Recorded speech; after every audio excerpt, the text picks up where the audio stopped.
তোমরা যারা চট্টগ্রাম বিশ্ববিদ্যালয় সাবজেক্ট চয়েস তোমাদের সাবজেক্ট চয়েসের রেজাল্টটা প্রকাশ করা হবে 18 ফেব্রুয়ারি এবং এই তথ্যটা কিন্তু তোমার জন্য অত্যন্ত গুরুত্বপূর্ণ। তোমাকে বিচক্ষণের সাথে মাথায় রাখতে হবে, কারণ খুবই কম সময়ের মধ্যে তোমাদের কিন্তু চট্টগ্রাম বিশ্ববিদ্যালয় প্রথম ধাপের ভর্তি কার্যক্রম কিন্তু শেষ হবে এবং এর পরবর্তী তোমাদের যখন দ্বিতীয় মেধা তালিকা, তৃতীয়, চতুর্থ, পঞ্চম মেধা তালিকা প্রণয়ন করবে, সো সময় মতো সুন্দর করে আপডেট দিয়ে দিব। আর এই সকল আপডেট গুলো তোমার জন্য অত্যন্ত গুরুত্বপূর্ণ প্রত্যেকটা ইউনিটের জন্য। তাই অবশ্যই কি করবা, পরবর্তীতে কতজন শিক্ষার্থীর সুযোগ পাচ্ছে, ডাকা হচ্ছে, কতটি আসন ফাঁকা রয়েছে, এই সকল তথ্যগুলো পেতে অবশ্যই ভাইদের ইউটিউব চ্যানেল সাবস্ক্রাইব করে রাখাটা হচ্ছে বুদ্ধিমানের কাজ হবে, কারণ এই তথ্যগুলো কিন্তু তুমি পরবর্তীতে খুঁজে কিন্তু পাবা না। সো সেই ক্ষেত্রে তুমি কি করবো, অন্তত ভাইদের ইউটিউব চ্যানেল সাবস্ক্রাইব করে রাখবো, অবশ্যই তুমি কাজে লাগবে ইনশাআল্লাহ।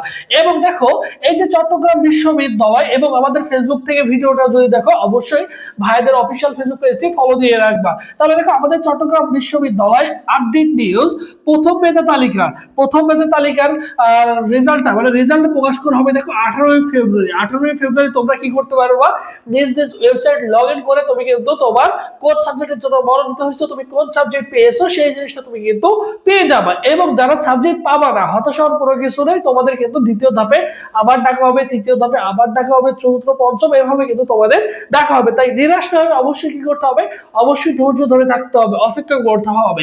এরপর দেখো, ভর্তি শুরু খুবই গুরুত্বপূর্ণ ডেট, 22 থেকে 26 ফেব্রুয়ারির মধ্যে তো প্রথম ধাপে যারা চান্স পাবা তারা অবশ্যই কি করবা, কাগজপত্র নিয়ে, টাকা পয়সা নিয়ে কি করবা, অবশ্যই ভর্তি হয়ে যেতে হবে তোমাকে চট্টগ্রাম বিশ্ববিদ্যালয়। ঠিক আছে, সো ডেটটা অবশ্যই তুমি মাথায় রাখবে, 22 থেকে 26 ফেব্রুয়ারি।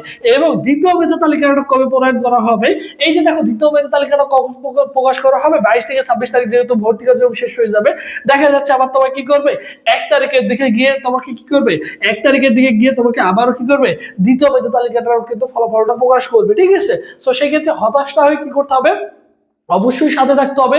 আর যাদের কোথাও এখন পর্যন্ত চান্স হয়নি, একমাত্র পরীক্ষা আছে জিএসটি, তুমি কি করতে পারো, জিএসটির জন্য সুন্দর করে বাসায় বসে পড়াশোনাটা কন্টিনিউ করতে থাকবো, নিরাশ না হয়ে কি করবা, অবশ্যই তুমি কি করবে, পড়াশোনাটা কন্টিনিউ করবা। সো তোমাদের জন্য জিএসটির জন্য স্পেশাল একটা অনলাইন এক্সাম ব্যাচ রয়েছে, যার ফি হচ্ছে অনলি 200 টাকা। চাইলে সেখানে যুক্ত হতে পারো। যুক্ত হওয়ার পর 01727275241, ঠিক আছে। এখানে সায়েন্স আর কমার্সের জন্য আলাদা আলাদা অনলাইন এক্সাম ব্যাচ রয়েছে।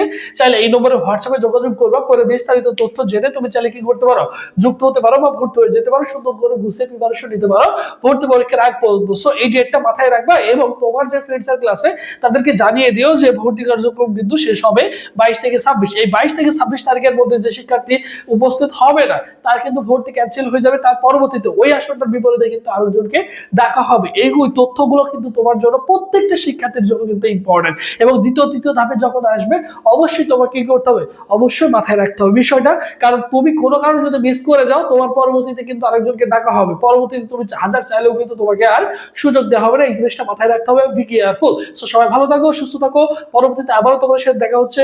আল্লাহ হাফেজ।